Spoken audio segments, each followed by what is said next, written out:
Hey, tailgaters! Ross of the Pigskin Tales podcast here. Feel that sizzle in the air? That's not just your grill firing up, it's the thrill of upcoming college football season. Get your game day gear ready with Home Field, the premium collegiate apparel brand out of Indianapolis. They're serving up super comfortable, officially licensed apparel with unique vintage designs from over 150 colleges. It's like a buffet of team spirit.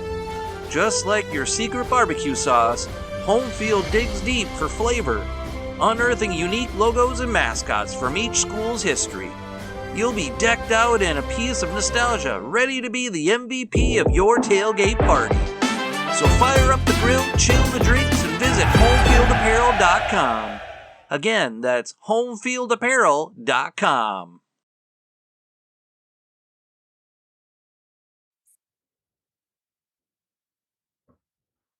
I'd like to welcome everybody to Footballers Family Podcast. And I just want to take a moment, and it's not going to be a very long podcast today because I am just excited right now. I'm ready for the draft.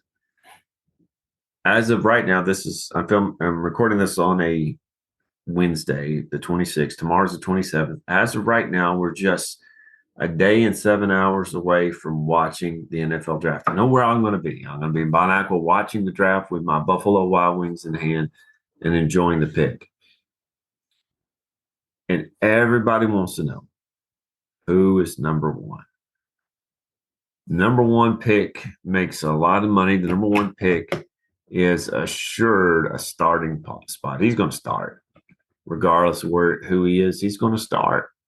He's going to start and he's going to play a pivotal role that year, and he's going to be thrown to the lion's den simply because the team that picks number one tends to be the worst team available or one of the worst teams available. This year, the original number one pick went to the Chicago Bears.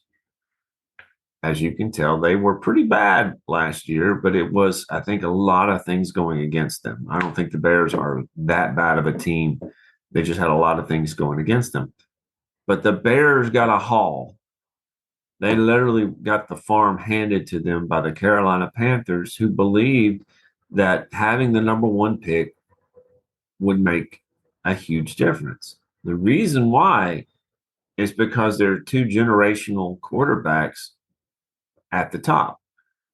The last time I can remember hearing people use the word generational in referring to two different quarterbacks that you could pick A, B, and you're fine is in the 98 draft, and that would be with Peyton Manning and Ryan Leaf.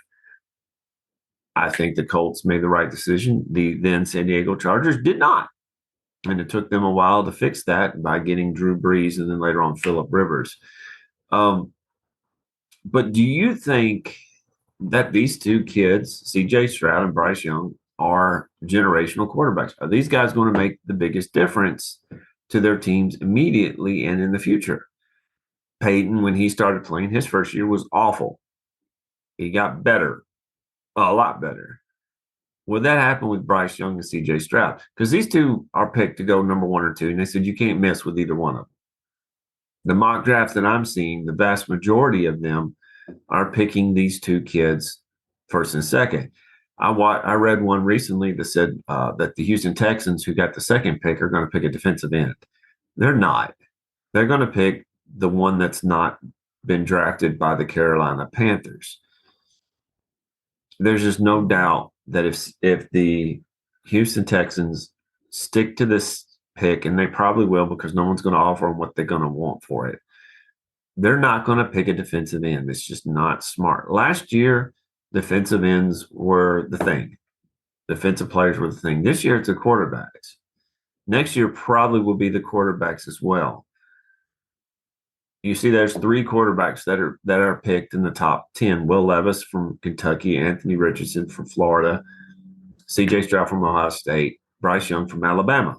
But out of those four, Bryce Young, C.J. Stroud are picked number one and number two overall in draft. Some of them will flip it. The one that I'm looking at right now, I tend to agree with. Carolina moved up because they wanted Bryce Young. I watched a lot of Bryce Young games. I watched several of his games over the years. This kid is amazing. He is. There's some people with windups with their throws. Tim Tebow had a windup. It was a long windup for his throw. Joe Namath didn't. Dan Marino didn't. I watched those guys, and I tried to watch them in slow motion. You still can't see their arm move. It's so quick and so smooth. Bryce Young is not Joe Namath or Dan Marino in that way, but his arm has a very smooth delivery. He's very accurate. He doesn't get flustered very, very easily. He's very mobile. He's going to need to be mobile because of Carolina's offensive line. And I'd be concerned about his stature, but if you can keep him upright, he is a good quarterback. He would probably make you a real good team for 10 to 15 years. CJ Stroud, not familiar with him. I'm not a Big Ten guy. I don't get a lot of Big Ten games here. I do watch Ohio State, Michigan, and seeing CJ Stroud in those games, you realize he's a baller. He's a playmaker.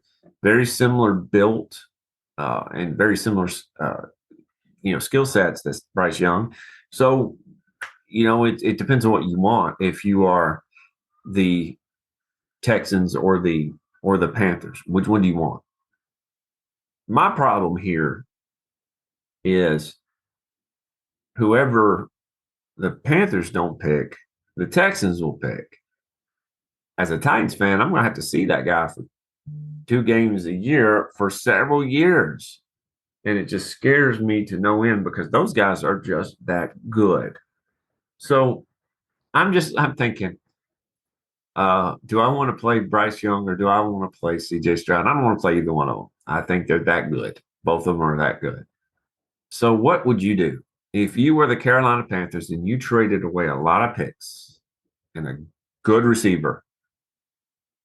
DJ Moore, you traded away a lot of good players to potential players and a good player with DJ Moore to the Bears. What would you do? And by the way, the Bears trading out of number 1, they got more picks. Yes, they got a good receiver. Yes, but that means that Justin Fields is their guy and probably should be. Probably should be. I don't blame him for the last year. I blame him a lot more than that.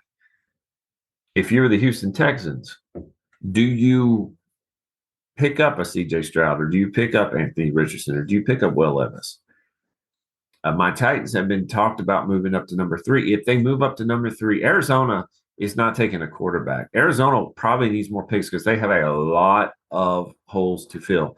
But if you were the Titans and you move up, first off, what would it take to move up to number 3? A lot more than probably what you want to see and give up. But if you move up, do you take Anthony Richardson? Do you take Will Levis? Do you trade Ryan Tannehill off? Do you get rid of him? Neither one of those kids, Anthony or Will, are going to be ready this year. Don't throw them to the wolves. That's what happened with Peyton Manning, and he got better, obviously. But we have hindsight to tell us that. We don't have hindsight for those kids yet. So what would you do? I don't see the Titans moving up that high. Maybe they move up to number 10 because I hear tell that the Eagles want Derrick Henry. And if they're all in this year for a Super Bowl, then doggone it, just get that number 10 pick and get Derrick Henry. If you want to riot, Titans fans, that's when we riot because last year we got rid of AJ and that killed us. And this year, Derrick Henry could hurt us too. But anyway, what would you pick? Where does Will Levis and Anthony Richardson go? Titans don't move up to get one of those guys. Where do they go? If I look at this particular listing, the draft order, Indianapolis at number 4 probably will get one of them. Atlanta at number 8, if one's available, maybe. And the Titans are number 11, maybe, if one of them's available. But I don't see the Titans going to get a quarterback at that point. They're probably going to get that an old lineman, the kid out of South Carolina is a good pick for that. And I think that would be one of the things that as the Titans, I would probably go for him or maybe even try to work on the defensive line. But the O-line for the Titans last year was absolutely awful. Going down the list, I'm looking at number 13 with the Green Bay Packers. Do you trust Jordan Love, or do you think that you want to find a quarterback, maybe move back to the second round to find one? The Jets got their quarterback. Washington, the Commanders at number 16. Do you get a quarterback there if one's available? That's a lot to think about. Tampa Bay probably needs a quarterback. Baltimore, can you sign your quarterback to a long-term deal, or do you look at shipping him off to move up in the draft to get Anthony Richardson or Will Levis? And you go on down the line, the rest of the guys that I'm looking at from 20 on down, other than 22 with Baltimore and maybe 23 with Minnesota, are pretty set with their quarterbacks. That way you don't have to look and say, well, what do we have to have? You can look at need. I mean, what do we have to have? Do we have to have a quarterback? You can look at need, and maybe you can look at the best player available. Again, this is why I am not a GM in the NFL right now, because I have no idea what I'm doing. I'm just enjoying the process. So, guys, enjoy tomorrow. Leave a message in the comment section. Like and subscribe, and join us each week or every other week here at the Football's Family Podcast.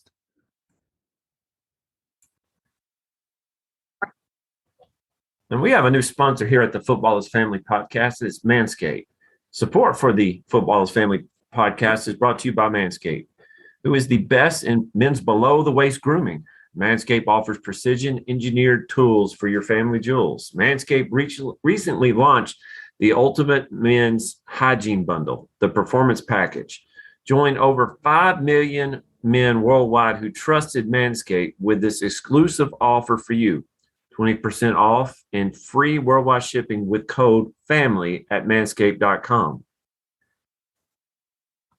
The Performance Package 4.0 by Manscaped has arrived, and oh man, is it a game changer. Inside the package, you'll find their Lawnmower 4.0 trimmer, Weed Whacker ear and nose hair trimmer, Crop Preserver ball deodorant, Crop Revival toner, Performance boxer briefs, and a travel bag to hold your goodies. First off, the Lawnmower 4.0. This trimmer is the future of grooming, and I dare say the greatest ball trimmer ever.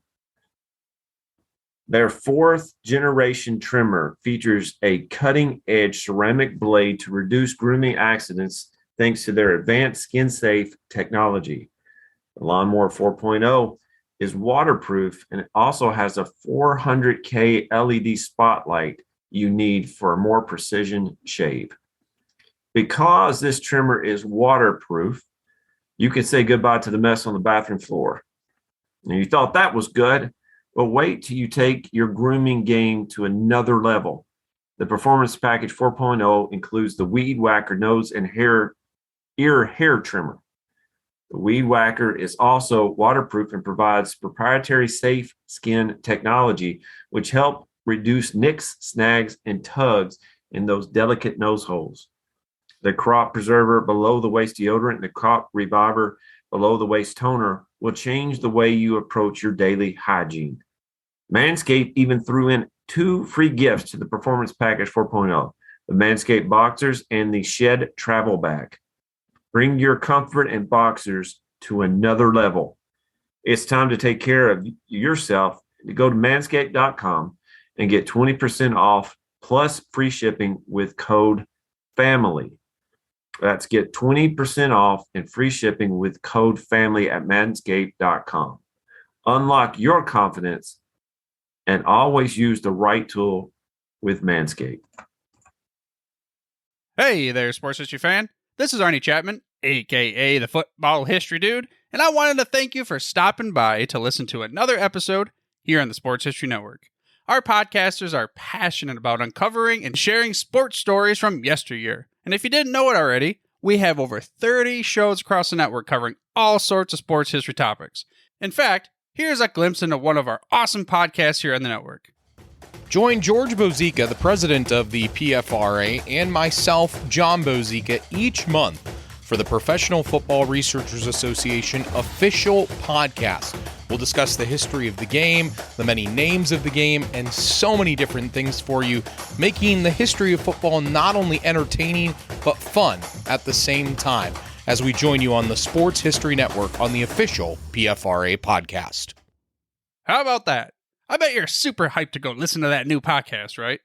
Well, to learn about this show and all the other podcasts on the network, head over to sportshistorynetwork.com/podcast. Again, that's sportshistorynetwork.com/podcast.